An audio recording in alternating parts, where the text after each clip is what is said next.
Welcome back, everyone. Glad to be here today. And today I'm wanting to go over Suzanne Morphew's case. So this is going to be part 2 of Chasing Justice. We learned that Suzanne Morphew's text showed that there is infidelity on her part. And it's with an old high school buddy back in Indiana who now lives in Michigan. His name is Jeff. He's married and has 6 children. We learned that Suzanne is very serious about divorcing Barry and setting out for a future with her boyfriend, Jeff. One witness even said that Jeff mentioned the fact that he was ready to run away with Suzanne.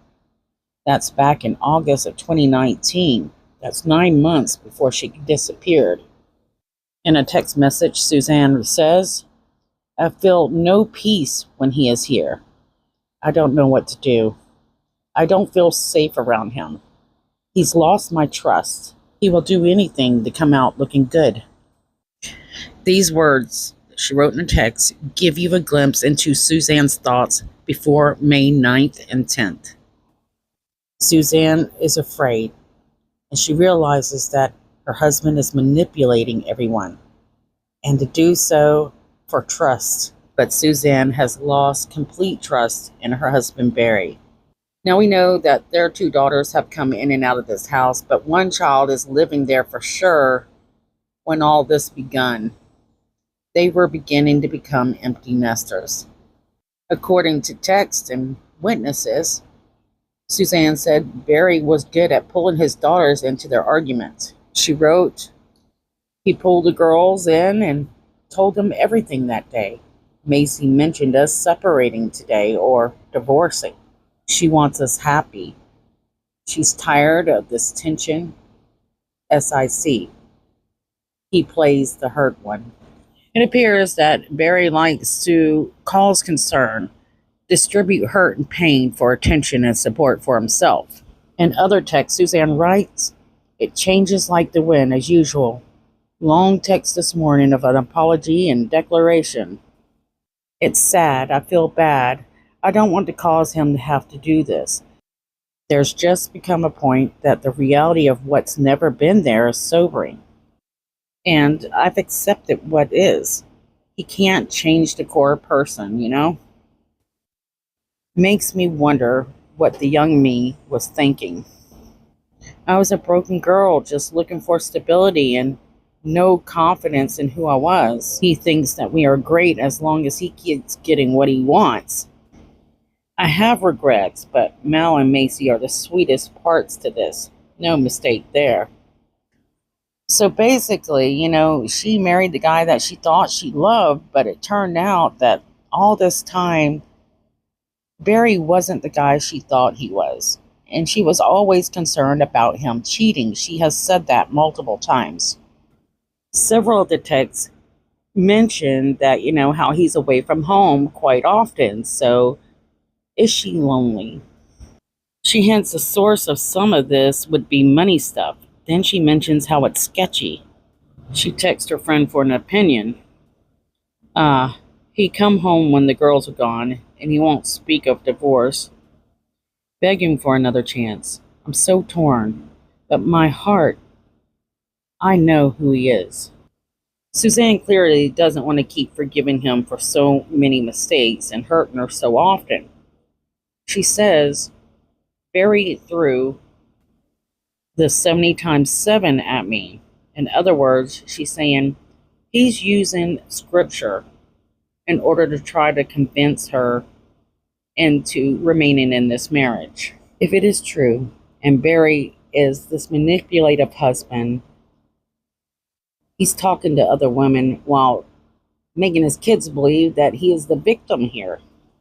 Here you have a woman who is fighting cancer, who's been sick and never really complained about it. And now he's moved her out in the middle of nowhere, living this very isolated life. We all know that manipulators almost always win, and that is what is happening here. Suzanne is trying to explain that she's in a spot. She just don't know what to do. Suzanne can't beat a person who won't come to terms with truth nor reality. Because the only thing that matters to a manipulator is their needs. That's it. We'll talk more about this later, but Suzanne was so worried about Barry cheating that she bought a spy pen and put it in his truck. And in text from 2018, she was showing fear of her husband. Let's go over a few more texts. Almost to clear his conscience. You can look me in the eye the whole time. He couldn't. Same this morning when he told me his stories. No eye contact. I can't handle the unstableness. The day he cut his leg, he accused me of wanting to go back to town to get his meds and talk to someone. I came back with, I can't question you about another, but you can me. He literally opened his door while I was driving up the mountain like he was going to jump.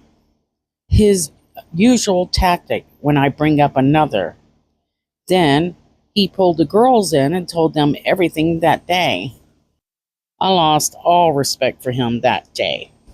I was interested in knowing what kind of meds Barry was getting that day and what was the emphasis on it. And the fact that, Barry most likely has been cheating on Suzanne. Suzanne's been cheating on Barry. The problem with this relationship is it seems like Barry likes to pretend that he's the only victim in this story. It just seems that there's a possibility that Suzanne got tired of worrying about whether or not he's been cheating on her. She spends a lot of time alone. And she was finally getting to a point that she was healing and feeling like if he cheats, who cares? He's been cheating all this time. Why is he asking me about cheating? Like she's supposed to stick around forever and put up with it. You can feel the pain in both of them. I mean, Barry's very hurt because he's catching on. He's become suspicious of his wife and he doesn't like it. And some of the ways that he reacts is very concerning. It throws red flags. In this next text, you will see this is a woman that can admit when she's wrong. And that's important. Just wants the old us back. Macy said today she loves us both and wants us both happy. Her friend Hannah has divorced parents and seems happy. They get along well, like my mom and dad did after they split. So she wants to get along with Barry if they do split, and that's not working out for her. She writes, not sure if Barry would take that high road though. I told Macy that today about guarding my health, and she said, Mom, why don't you divorce then? It broke my heart, but it's true. Thank you for being here. I'd be lost without you. I know it sounds so one-sided. I've done my share of damage. I just want peace. Well, it's so sad, Sheila. He's still pulling Mel in. I worry about her. She wants to please him and feels responsible for his happiness. My heart aches for them both in different ways. Maybe a longer answer than you needed, but these texts go on, and we've read a few of them at part 1. Suzanne says that he threatens to come home and pack. And as you read some of these texts, you can tell that Suzanne's not looking forward to Barry coming home. In fact, he had hurt his leg again and said he was coming home. And she said yesterday was supposed to be the first day of the season, and it was all so strange. He kept telling me his phone was going to be off. He claimed they didn't have enough battery again. This seems to be something that happens quite frequently when Barry's hiding something. Suzanne mentioned something about restraining orders, and how she's kind of starting to get worried about her children more than anything with all this chaos. I think when I pressed about there being another, he resorted to this extreme behavior to scare me so that I won't bring it up again. We'll pause it there. Most people, that's the way they handle it, is get aggressive when they're caught. Anyway, she said she wanted to try to make it work until Macy is out on her own, her daughter. I wouldn't feel safe alone with him. I don't see how I can get over the damage done. I feel numb. I told him and he said, okay, well, let's just tell the girls I'm leaving and how you feel, and You don't want me. That sounds so terrible. I'm sorry. I know I've done things to hurt us, too. Many things. There's so many texts that they started sharing. I'm not going to read them all, but there's a few that I do want to kind of highlight, and I believe that are important to understanding her situation. Suzanne is feeling so desperate right now. She says she'll live in a shack. There are some financial issues, but she hints that she's even had lump sums of money that Barry mishandled. Or did Barry mishandle it? Maybe he was supporting someone else. You got to remember, you can hear, Barry mentioned the fact he's going to come home and pack. He's not spending a whole lot of time with Suzanne. And I believe this is what sent Suzanne into this confusing state she's in. She can't get a hold of her husband. The phone's off, and there's no excuse for it. She's just absolutely fed up, and you can tell that she's been in a lot of pain for a very long time, and she just doesn't want to do it anymore. I feel so much for this woman, what she's going through, cancer, finances. I mean, she really can't work. The fact that she mentioned that her daughters know that he hurts her, well, that's alarming in itself. So that makes it quite understanding as to why they continue to walk by his side. An important quote that she says here is that she will not feel safe once Macy isn't there no longer. Looking back, you can see how correct Suzanne's feelings were. This poor woman, and what's going to come out of the woodworks later? Will there be something come out later? Because as we continue going over this story, you're going to become more and more shocked, and things are going to seem to add up where we left off in part 1. Suzanne had texted a picture of herself smiling to her lover, Jeff. Barry come home shortly after that, around 2:44 p.m., and puts his phone in airplane mode, something he seems to do quite often, or shuts it off. The guy seems to be quite sneaky. Was he living a double life? According to investigators, they were able to track him by his truck GPS, and it seemed like he was chasing someone around the house. Early the next morning, he heads 150 miles away to an emergency job. His daughters reach out to him saying they cannot reach their mom to tell him Happy Mother's Day. Barry says he couldn't reach her either. What was he doing this day? May 10th, 2020. We learned that Barry Morphew had left very early that morning to head 150 miles away. We learned that on May 9th, that Barry Morphew's truck GPS information said that he was there from around 2:47 p.m. until May 10th at 5:37 a.m. in the morning. 3 a.m. on Mother's Day. Data from Barry's truck also showed doors opening and closing multiple times between the hours of 3 a.m. and 4 a.m., but it never left the driveway during that time. We learned that he was using a .22 caliber rifle in which he said he was chasing chipmunks around the property on May 9th. I think this text to Jeff tells you everything you need to know about how Suzanne felt. She said, "Nobody loves you like the way I do. I crave the time with you. I crave the feeling I get when we connect, physically or emotionally. You're my guy, always."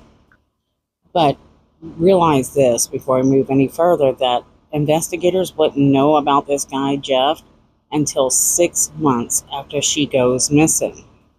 We're going to have to hop back and forth just a little bit here. So we know that Barry drove 3 hours away from his home in Salida, Colorado, saying he had an emergency job to do there, so a construction job.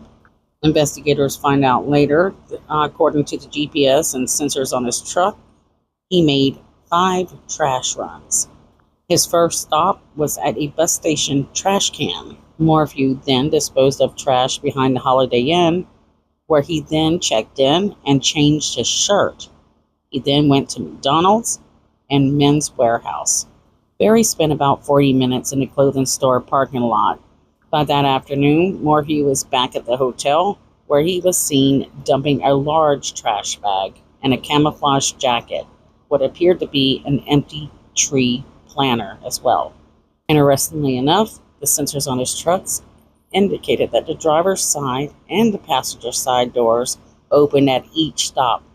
Barry Morphew told investigators that he was throwing out some food wrappers on one of the locations. He said later he couldn't remember what he tossed out. When Barry Morphew returned home, the police were called. And at some point, they locate Suzanne Morphew's bike. What was strange, before they located that bike, police say that Barry was kind of spreading rumors that he needed to get home because a mountain lion got her. Even more interesting, police find out that that exact spot that they locate Suzanne's bike, Morphew's truck, had been used around 4 a.m. to drive to that same area. Meanwhile, he has these construction workers come in to work on the job, the same job he left not long ago at Broomfield. Construction workers that were working for him said that he had changed his plans altogether, that that job was actually scheduled for April. Then it was changed for May, and then suddenly they got a call the weekend of May 10th saying, we need to get out there now. When they arrived to the hotel and get into the room, they opened the door and the chlorine hit them like, they said their eyes started watering and burning. They found super wet towels just laying on the floor, and it looked like Barry had made the bed before he left. According to these workers, they said Barry's behavior that weekend had seemed strange. Barry had worked on the beach site Friday evening. He asked one of his workers to clean it up and rake it out on Saturday. The beach site was located off of County Road 105 east of Salida. Actually, investigators would spend 3 days later on searching for Suzanne in that area, nearly a week after this weekend, so around May 21st through the 23rd. They said that Barry was actually just acting really weird about this beach area. For some reason, they said Barry seemed stressed. He definitely seemed weird on Saturday. One of the workers, which was a female, said that she was supposed to work that area that day, but she said Barry dismissed her from the job early around 11 a.m. Then Barry was quoted saying he had to go and make the wife happy, do some hiking or biking. Then this coworker said, I found out later that day he was actually in town all day. She heard that Barry was out shopping by himself. This worker said that they're really shocked about the last minute change on a job in Broomfield, and that Barry had actually called her Sunday on Mother's Day. He sounded frantic and not like himself. She said when she hung up the phone, she thought, wow, this guy just had the worst night of his life. Barry called the workers again around 6:10 p.m. that day. Barry said that he had been up there all day getting the job ready. He then told the co-workers that he had to leave. There had been a family emergency and that he had left them some tools behind at the hotel. The co-workers said when they arrived there, they didn't have the tools that they needed. It looked like Barry had emptied out his truck and all kinds of stuff that they didn't need to do a retaining wall. In retrospect, these guys had worked with Barry every day for a very long time, and they said they felt like if he was innocent, he would have talked to them. Barry will later on say that this coworker was a meth head. She was mad at him because he fired her and didn't let her work for him anymore. She's mad, so they're not going to say anything good about him. The coworker later said that she was scared of Barry, and I don't want to ever see him again, ever again. Now, here's the thing. People will actually talk to the manager at this property, the hotel that Barry was staying at, and they claim that they do not use chlorine to clean the guest bathrooms, and they eventually hand over security footage from the weekend of May 9th, where Barry stayed there to police. In fact, in other interviews, Barry would do an interview with Fox 21 saying, I did nothing wrong in the hotel. There's cameras all over the hotel, and I did nothing wrong. Now, there was a hearing later on where prosecutors, which I think did a really good job other than they rushed, showed the body camera footage taken during the moments when deputies actually find Suzanne's abandoned bike near Highway 50 and County Road 225. I will play a bit of the body cam where the police show up and find the bike that belongs to Suzanne Morphew.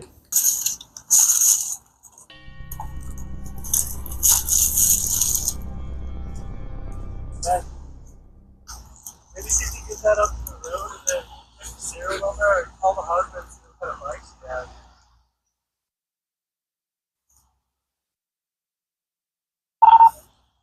Somebody should run.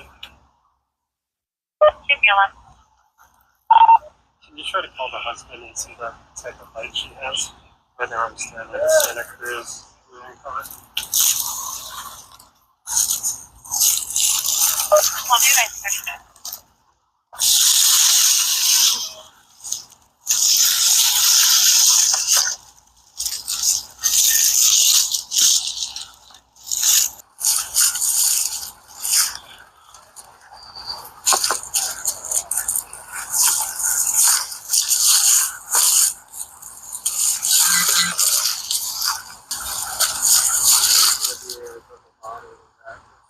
Yeah, because the rim's not going to, I'm just looking at the rim.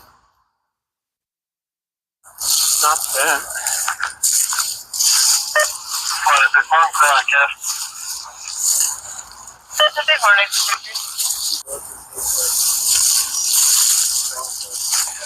Yeah, something's up with this front tire. Said something's up with the front tire. Daughter's boyfriend. Okay. And I'm here. Is this your truck? That's good.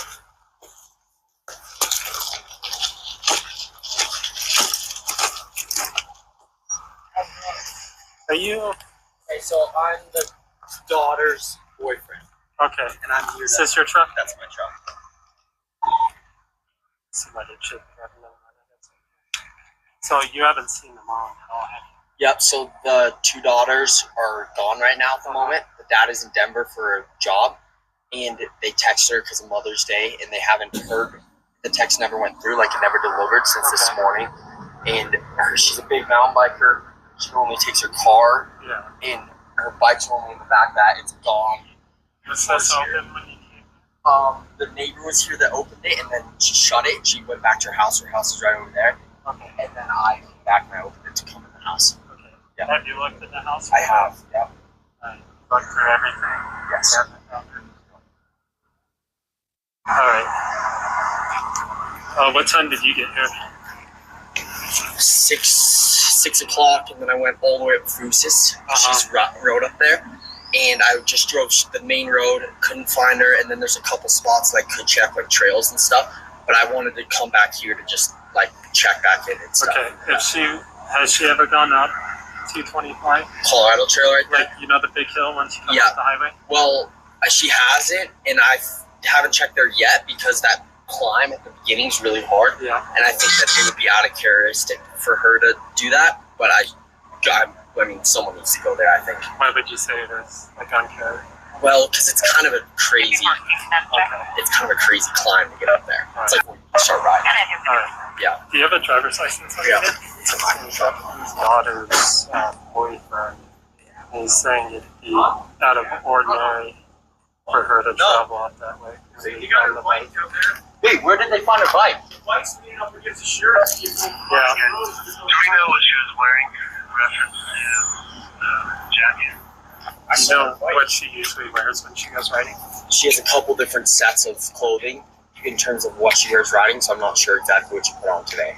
Okay, what are some of the outfits she wears? Blue shorts, like turquoise blue shorts. Can you pull her up on Instagram? Yeah, she has a blue helmet, which she always wears. Okay. Like turquoise blue helmet. You guys have her bike, though? Yeah, we do. But not her? Not her. Okay. Where'd you find her bike? Off of that road that I was asking you about. Oh, Where you said it was in like Chavano. Just right out here on the road. Right out there. Right where you thought. Where that road takes off up the. Did she wear any jackets? She probably would have had. What kind of jackets did she wear? I mean, a windbreaker. A windbreaker? I don't know what color. I saw her. I mean, we don't even know what time she left today. Yeah.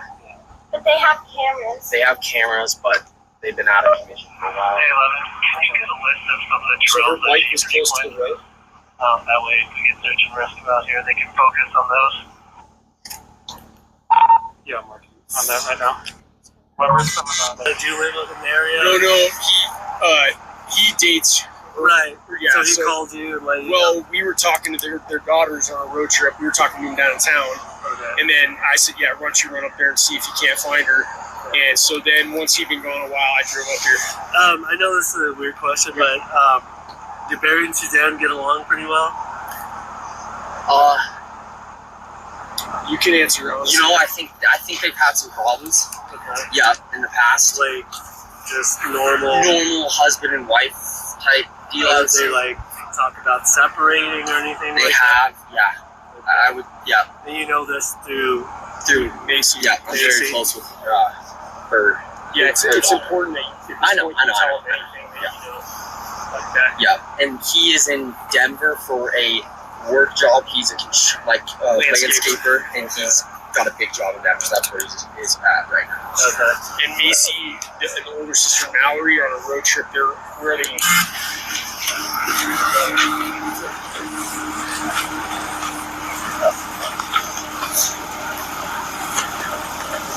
Where is it? Where's the bike? Oh, it's right there. Where was it? It was like just right down here in this little embankment. Right here. Sorry, GPS dude. We got the husband on scene here with me.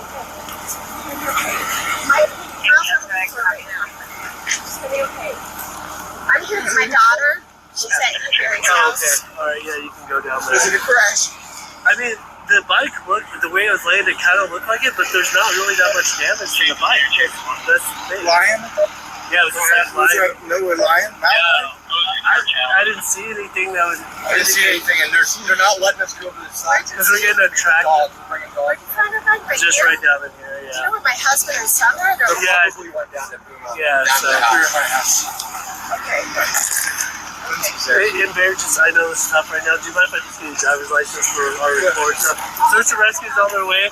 Hey, Barry, man, I'll probably need your help to kind of tell me some of the trails that she frequents, so we can backtrack some of that stuff. Yeah. You know what I mean? So, Oh man. And she's an avid mountain biker, right? it just started. She's been And just a confirmation, you left this morning at 5. Okay. And she told you she was gonna go bike She riding? bikes every day, yeah. Okay. She's gonna bike and she gets up. So she was asleep in the bed when you left. Did you say bye to her or anything? No, she's asleep. Okay. Always leave her. So the last time you probably actually saw her was this morning. That was it, right? Yeah, I've been here too. I got a big job up there. I've been here all day. Really. So, No, it's all good, man. My car is with the back is filled with tacky and Gotcha. everything. Okay. Yeah, and the bike was found right there. See that little pink thing right in there.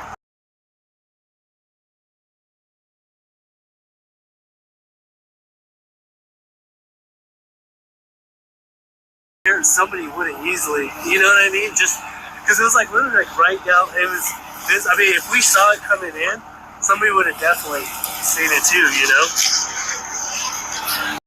Go inside and just go directly to where something that she's worn today, and just not touch anything just for a case. is this unlocked? Yes.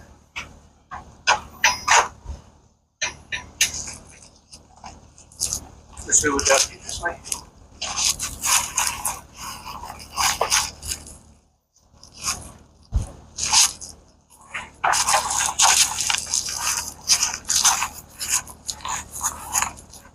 That's anything down there. These are all heard right here. Yeah. Have you got a plastic bag or a paper bag? and it's direct contact with us.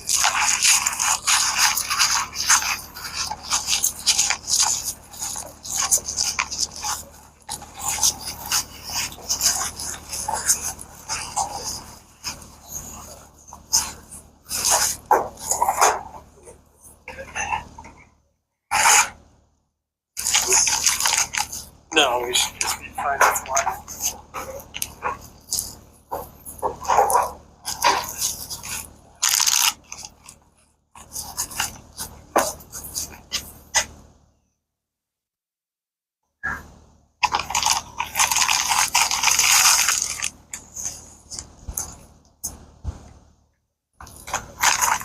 Can you turn on the exterior lights? Which light switch is it? All of them, Dale? Yeah, two of them here.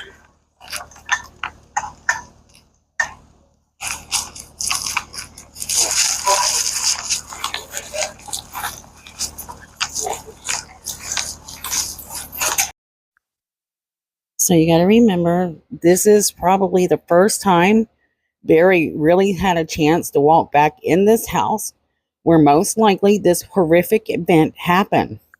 And you can tell immediately police are asking the right questions.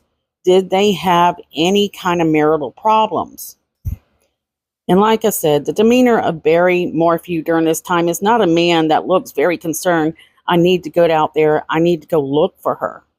This is a man that is tucking his tail. At least that's my opinion. And at first, I wasn't sure if Barry had anything to do with this. But today, my opinion on that has changed dramatically. It's just sad that prosecutors jumped on this case so quickly. And you can tell that this got emotional for them with the pressure of the public saying, what are they doing with this case? Well, usually things like this can take up to years and years before they finally get the evidence together perfectly in order to prosecute someone in extreme confidence. This is a sad case overall, especially knowing that the daughters are not very supportive of Suzanne. Not in a way that we think that they should be. But remember, this guy is good at manipulation. Suzanne said it in text, and he wins a lot. I'm going to end it here. We will do a part 3. Don't forget to share some of our missing faces, our missing girls on your social media today. If you like our work, please share our video. I would so appreciate it. Like it and subscribe. Love you guys. See you guys soon.